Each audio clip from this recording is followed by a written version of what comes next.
Hi everyone, welcome back to another episode of the Who We Are podcast, where I have deep, reflective conversations with inspiring people about identity, growth, and purpose. After Leo's episode, I received so many messages, not just from women, but also from partners and people who resonated deeply with his journey. And I think what stood out and what struck me was that, many of you were not just asking about his experience, but you were also asking about mine. How do you support someone when they're struggling? How do you hold space for them while making sure you don't lose yourself in the process? How do you balance patience with your own needs? And I think most of all, how do you keep showing up when there's no clear end in sight? I think the truth is, supporting a loved one through their hardest season is something that no one really prepares us for. There's no roadmap, no timeline, no checklist of what to do. You're just doing the best you can, trying to be their rock, their support, while also making sure that you don't fall apart yourself. And truth to be told, it's really, really hard. Some days you'll feel like you're walking on eggshells, afraid of saying the wrong thing. Other days you're just exhausted because when someone you love is struggling, it's not just their burden to carry. It inevitably becomes yours too. And that's why this week, I also tried to put together all the different questions that I received.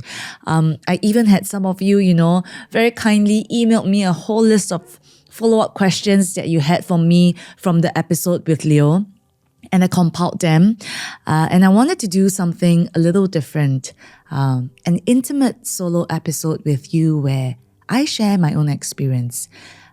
I don't have all the answers, but I want to also share what I've learned and the things that have helped me in this journey of supporting Leo. So I'm going to dive into the first question that I had, and that is, what were the earliest signs that made you realize Leo was struggling with more than just external challenges? Looking back, there wasn't one big moment where everything clicked and suddenly I knew something was wrong.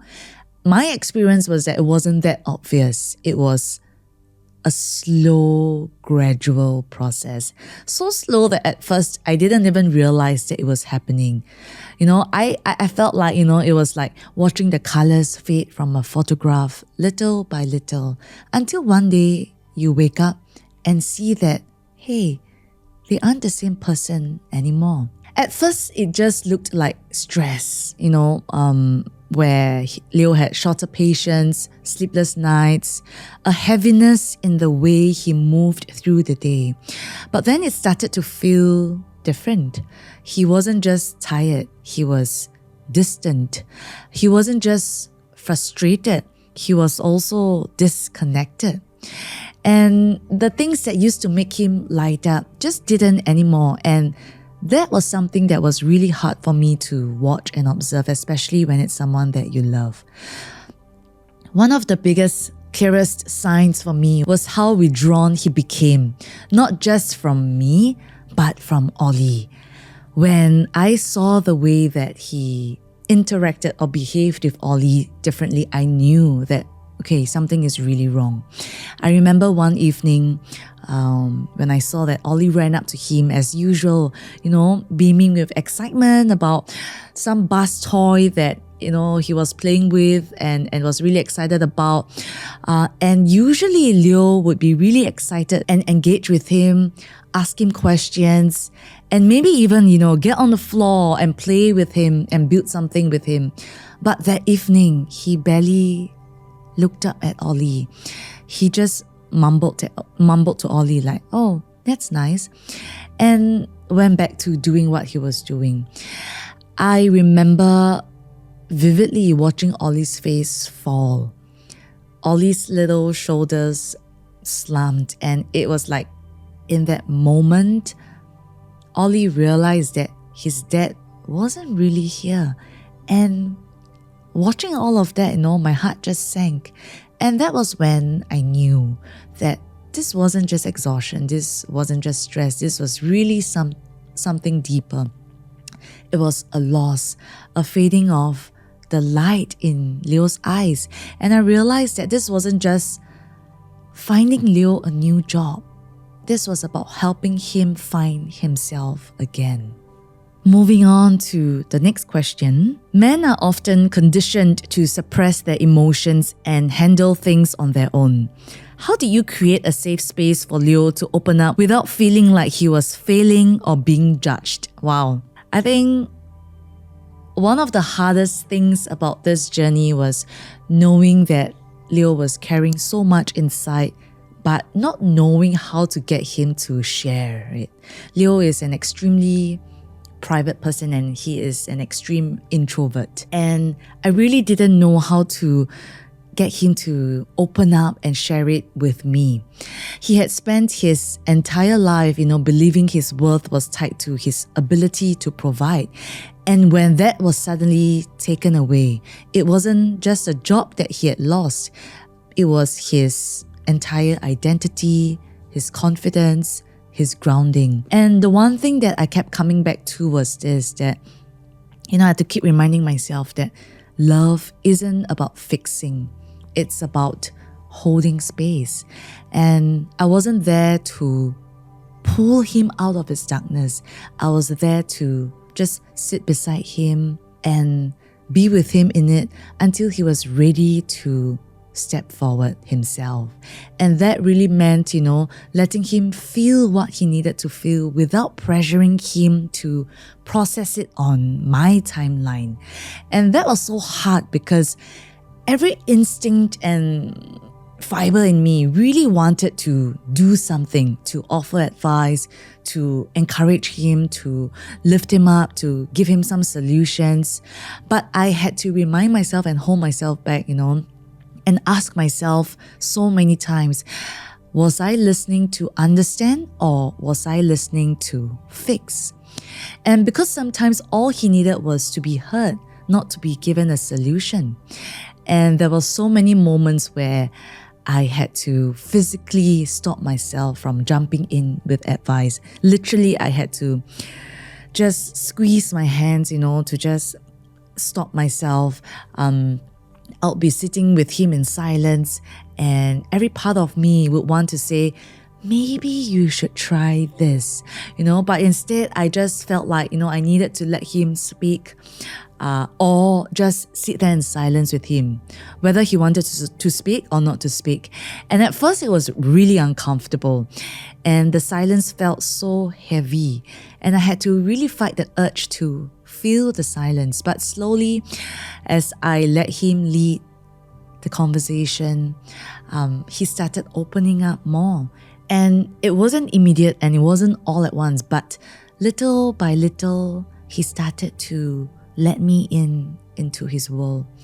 And there was one moment where I'll never forget. He finally looked at me one day and he said, I feel like I'm failing.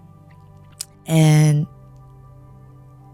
everything in me wanted to jump in to say, oh no, you're not.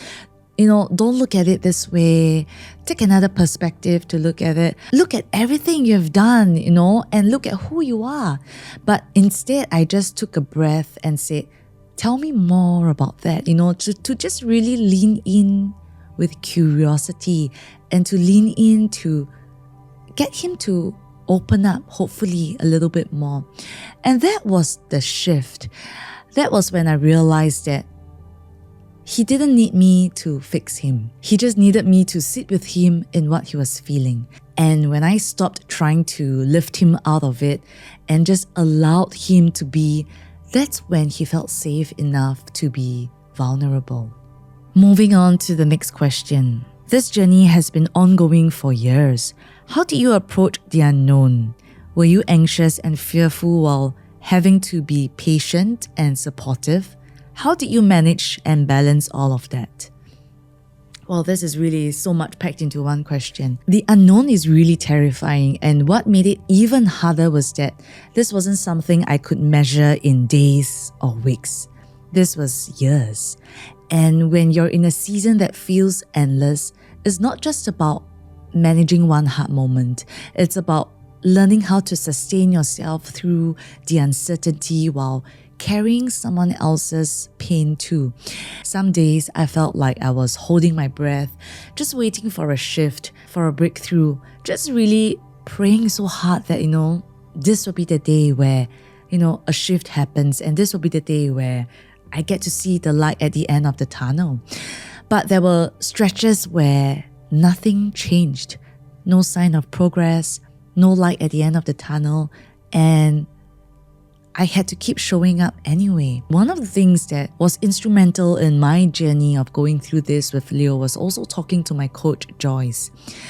And I felt like, I needed a place where I could release my emotions without letting them build up into quiet resentment. Because I think, sometimes inevitably, because of what I was going through with Leo, I was also feeling disappointment, maybe some frustration, anger, bitterness, confusion. There was so much that I was going through too. And I also wanted to be really mindful to ensure that I never let them build up into quiet resentment. And honestly, it was like learning how to regulate myself all over again, because I didn't have the luxury of breaking down whenever things got hard. And because we have 2 young kids, it was also trying to juggle that, making sure that, okay, Leo, I hope you're okay, and making sure that Ollie and Kira were okay. And that was also overwhelming because you have really little kids who don't fully understand what's going on, why Dada is perhaps being a little more distant to them, and you still have to show up as their safe space, their source of stability, and really on some days I felt that it was so impossible. There were also nights where I would just lie in bed praying and asking God, like, how much longer can I do this? How much longer is this season gonna last? And the hardest part is I didn't have any answer. So I had to shift my focus. Instead of trying to map out the entire journey, I constantly told myself that I don't need to have all the answers right now. I just need to be present for today. Next question is, many women or partners feel helpless when their partner is going through depression. What are some practical ways to support a partner during their lowest moments? And I think this was one of the most popular questions I got. And one of the biggest things that I had to learn, and I mean really, really learn, was that I couldn't take Leo's withdrawal personally. Learning not to take him being distant and his detachment personally. And it was really, really hard. When someone you love shuts down and becomes distant and isn't as responsive, it's so easy to start questioning yourself, start doubting yourself. And I kept asking myself over and over again, did I say the wrong thing? Did I not do enough? Am I not enough? Is this about me? And really realizing that, hey, it's not about you. It's not about your marriage. It was really more about what Leo was going through internally. Even though I understood that logically, there were still so many moments where I wrestled with it. I learned that support looks differently for everyone. And I think at first, I believed that helping or supporting meant doing something big, like having the right words, finding the right solution, or fixing the problem. But what I realized is that support isn't always found in grand gestures. It's found in the small, quiet consistencies. The little things that tell him, I see you and I'm here and I'm not going anywhere. And for me, supporting Leo looked like not taking his withdrawal personally, reminding myself that his distance wasn't about me, but what he was processing internally. That also looked like, bringing in small comforts for him. A warm cup of drink placed next to him without a word, writing him notes, leaving it in places I know he would be at, or a reassuring touch that would comfort him. And another way that looked like support was also encouraging him to seek help, like go for therapy without pushing it. So instead of saying, I think you need to go for therapy, I would say, would you be open to just trying one session? And then sharing my own experience of how therapy has helped me. But even then, I had to be really gentle and adapt according to, of course, how he took to it or not. And so that's why I learned that, support looks differently for everyone, and not just from person to person. But even for the same person like Leo, it can look differently at different stages of his journey. What Leo needed in the beginning of his journey, going through this tough season, wasn't necessarily what he needed months later. And what felt like support to me wasn't always how he best received it. And that was something I had to be really mindful of and constantly remind myself. Moving on to the next question. What were some of the hardest moments for you personally during this season, and how did you take care of yourself? During that time, I wasn't giving myself permission to feel it, to acknowledge it. And Joyce shared something with me that really stuck with me. She said, Rach, bottling up emotions instead of allowing ourselves to fully feel and process them is like trapping a storm inside a house. The wind howls, the pressure builds, and with nowhere to go, the house starts to strain under the force.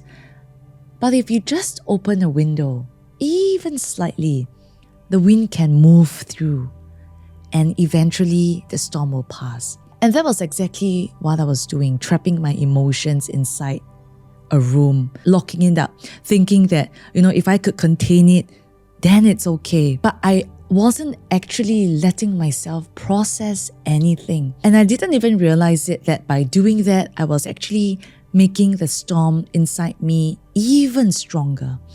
What I really needed was to let it move through me, to acknowledge my own exhaustion, my own sadness, my own grief, and instead of pretending that it wasn't there. So I had to learn to actively acknowledge, release what I was holding on to. And what helped me was journaling, the gratitude journal, I am well journal, therapy, speaking to Joyce, or even, in the dark nights, late at night, before going to bed, just simply giving myself permission to cry, to take a step back, to breathe. And I felt like I needed a space where I could process my own fears, my own grief, without feeling like I was burdening anyone else. And when I did that, it didn't make me weaker, it actually made me stronger. Because instead of holding on to all those disappointments, frustrations, and quiet resentment, I could actually show up for Leo, my kids, my family, my work with genuine love and presence, not just as someone desperately and frantically trying to hold everything together. Moving on to the next question. What was the hardest pill you had to swallow during this season, and how did it change you?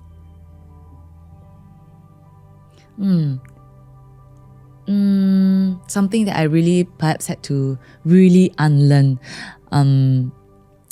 That love alone isn't enough to heal someone.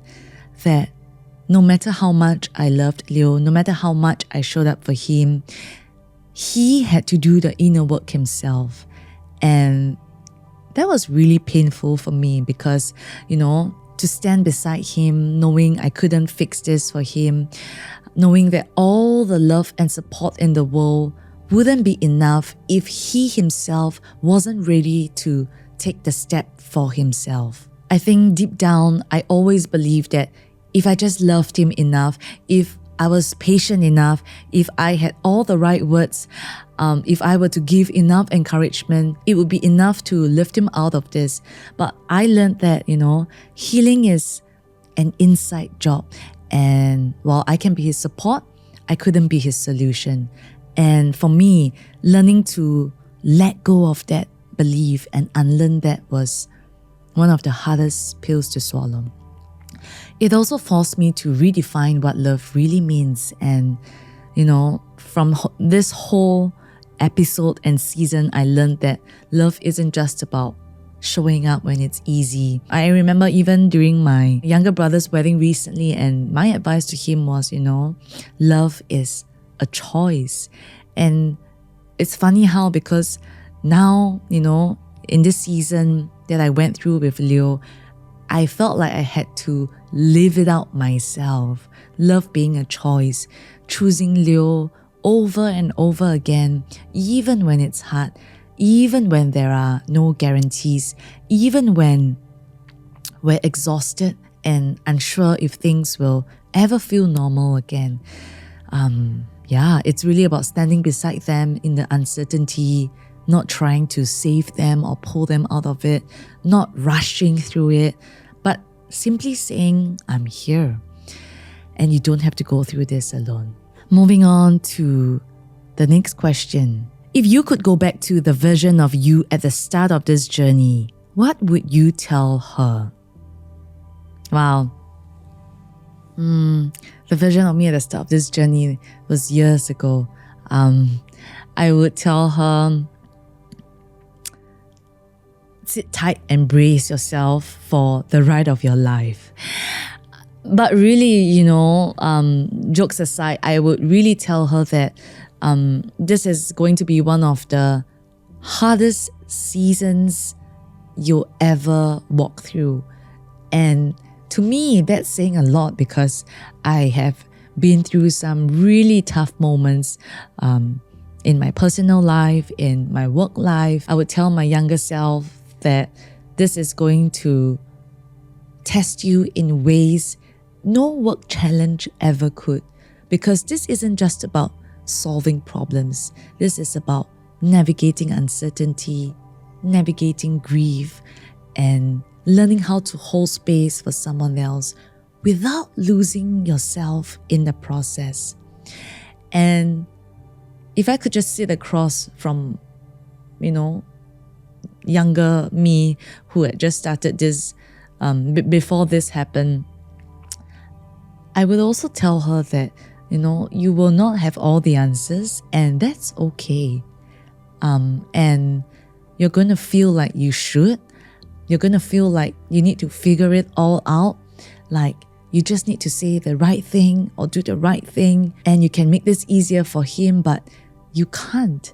And your job isn't to fix this, it's to keep showing up even on the days where you feel like you're not doing enough.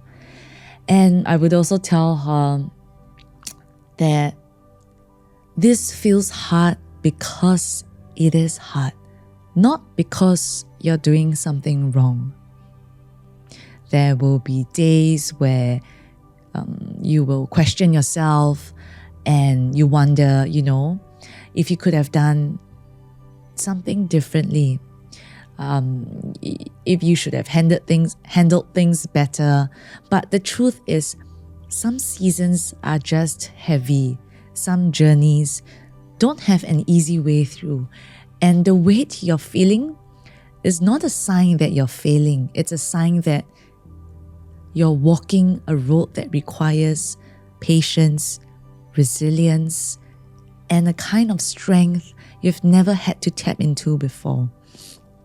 And also to please take care of yourself, because, you will end up convincing yourself that, Leo needs you more, your kids need you more, that everything else is more important than what you're feeling. But if I could go back, I would remind myself that taking care of myself isn't selfish. It's necessary. It's essential. That I can only pour into others if my own cup is not even full, but if I have even something in my own cup, and there will be days where you would be so drained that you're just walking around like an empty cup. But I think remembering to fill your own cup in whatever little ways, and that's gonna help you through. And I think looking back, one of the things that I would also, it's such a huge lesson that I've learned now, but I will also remind my younger self is that that you can influence the outcome, but you cannot control it. So instead of fixating on what you can't change, focus on what you can.